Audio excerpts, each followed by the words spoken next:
ലോകപ്രസിദ്ധമായ ആറ്റുകാൽ പൊങ്കാല മഹോത്സവം നാളെയാണ്. സംസ്ഥാനത്തിന്റെ വിവിധ ഭാഗങ്ങളിൽ നിന്നുള്ള സ്ത്രീജനങ്ങൾ പൊങ്കാല സമർപ്പിക്കും. ഭഗവതി ദർശനത്തിനായി മണിക്കൂറുകൾ മുൻപ് തന്നെ ഭക്തലക്ഷങ്ങളാണ് ക്ഷേത്രത്തിലേക്ക് എത്തുന്നത്. ക്ഷേത്രത്തിൽ വൻ ഭക്തജന തിരക്കാണിപ്പോൾ അനുഭവപ്പെട്ടുകൊണ്ടിരിക്കുന്നത്. ആറ്റുകാൽ ക്ഷേത്രത്തിൽ നിന്ന് സ്മിത ഹരിദാസ് തത്സമയം ചേരുകയാണ്. സ്മിത, സാധാരണ നിലയിൽ പൊങ്കാലയുടെ തലേ ദിവസം ഇത്ര വലിയ തിരക്ക് ക്ഷേത്രത്തിൽ കാണാറില്ല. പക്ഷെ ഇത്തവണ ആളുകൾ കൂട്ടത്തോടെ ഒഴുകിയെത്തുകയാണല്ലേ?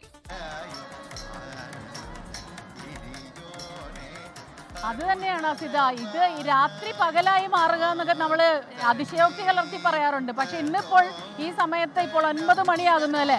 അപ്പോൾ ആറ്റുകാൽ പൊങ്കാലയുടെ ദേവി നടയ്ക്ക് തന്നെയാണ്, വടക്കേ നടയിൽ തന്നെയാണ് നമ്മൾ നിൽക്കുന്നത്. ദേവിയുടെ നടയ്ക്ക് മുന്നിൽ, പച്ചപ്പന്തലിന് മുന്നിലാണ് നമ്മൾ നിൽക്കുന്നത്. ദാ ഈ തിരക്കൊന്ന് നോക്കണം. എന്താണ് തിരക്കെന്ന്? അത് ഇന്ന് അതിരാവിലെ തുടങ്ങിയ തിരക്കാണിത്. ഇത്തവണ കാർത്തിക നാൾ മുതൽ ഇതുപോലെ തിരക്ക് അനുഭവപ്പെടുന്നുണ്ടെന്നാണ് പറയുന്നത്. ഇന്ന് മകന്നാളാണ്. തലേ ദിവസം എല്ലാ ദിവസവും വ്രതം നോൽക്കുക, 7 ദിവസം വ്രതം നോൽക്കുന്നവരുണ്ട്. ചിലർ തലേ ദിവസം വ്രതം നോറ്റ് തലേ ദിവസം ഒരിക്കലെടുത്ത് ദേവീ സന്നിധിയിലെത്തി ക്ഷേത്ര ദർശനം നടത്താറുണ്ട്. അതിന് ഇത്ര വലിയ തിരക്കൊന്നും നമ്മൾ സാധാരണയായി കാണാറില്ല. പക്ഷേ ഇത്തവണ മറ്റൊരു പ്രത്യേകതയുണ്ട്. ഉച്ച കഴിഞ്ഞ്, നാളെ ഉച്ച കഴിഞ്ഞ് ചന്ദ്രഗ്രഹണമായതുകൊണ്ട് തന്നെ ഉച്ചയ്ക്ക് നടയടച്ചു കഴിഞ്ഞാൽ പിന്നെ രാത്രി 7 മണിക്ക് ദേവീ ദർശനം സാധ്യമാകും. അപ്പോൾ അതൊരു കാരണം കൂടിയുണ്ട്.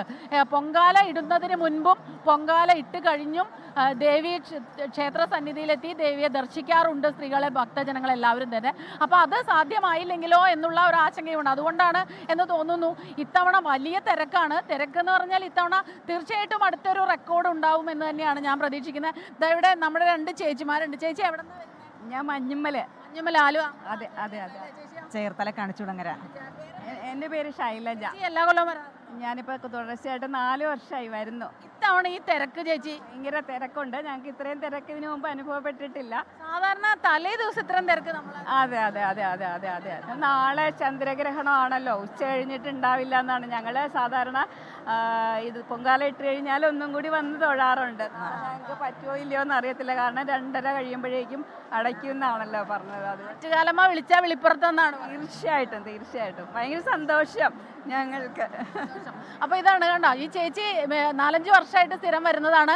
ഇതിപ്പോൾ ആലുവയിൽ നിന്നാണ്. പക്ഷേ കാസർഗോഡ്, കോഴിക്കോട്, പാലക്കാട്, തൃശ്ശൂർ, എറണാകുളം, അതുപോലെ ഇങ്ങോട്ട് കൊല്ലം, പത്തനംതിട്ട, തിരുവനന്തപുരം, പിന്നെ ബോംബെയിൽ നിന്ന് വന്നവരെ കാണുന്നു. ഇന്ത്യക്ക് പുറത്ത് ഉള്ള ആളുകൾ ഈ ആറ്റുകാൽ പൊങ്കാല ദിവസം മാത്രം ദേവിയെ കാണാൻ, ദർശിക്കാൻ, പൊങ്കാല ഇടാൻ വേണ്ടി മാത്രം വരുന്നവരുണ്ട്. നമ്മുടെ കുറേ ചേച്ചിമാരുണ്ട് കേട്ടോ നമ്മളെ കാണുന്നവർ. ഞങ്ങൾ പുറക്കാട് അമ്പലപ്പുഴ ഉണ്ട് ഉണ്ട് ഉണ്ട്. ഇത് വലിയൊരു ഭയങ്കര തിരക്ക്. ഞങ്ങൾ ക്യൂ നിൽക്കാറുണ്ട്. അരമണിക്കൂറായുള്ളൂ. നേരത്തെ രാവിലെ വന്നവരൊക്കെ കുറച്ച് മുമ്പെയാണ്. അപ്പൊ ചൂടിനൊരു കുറവുണ്ടല്ലേ? ഞങ്ങളൊക്കെ 3 മണിക്കൂർ നിൽക്കണേ. ഞങ്ങൾ 3 മണിക്കൂർ നിൽക്കണേ. ഞങ്ങളൊക്കെ ക്ഷീണമുണ്ട് നല്ല. അതൊന്നും കാര്യമില്ല. പത്തനംതിട്ട കുറെ പേരുണ്ട്. ഉണ്ട്. ശരി, ചൂടൊക്കെ എങ്ങനെയുണ്ട്? ഉണ്ട് നല്ലപോലെ.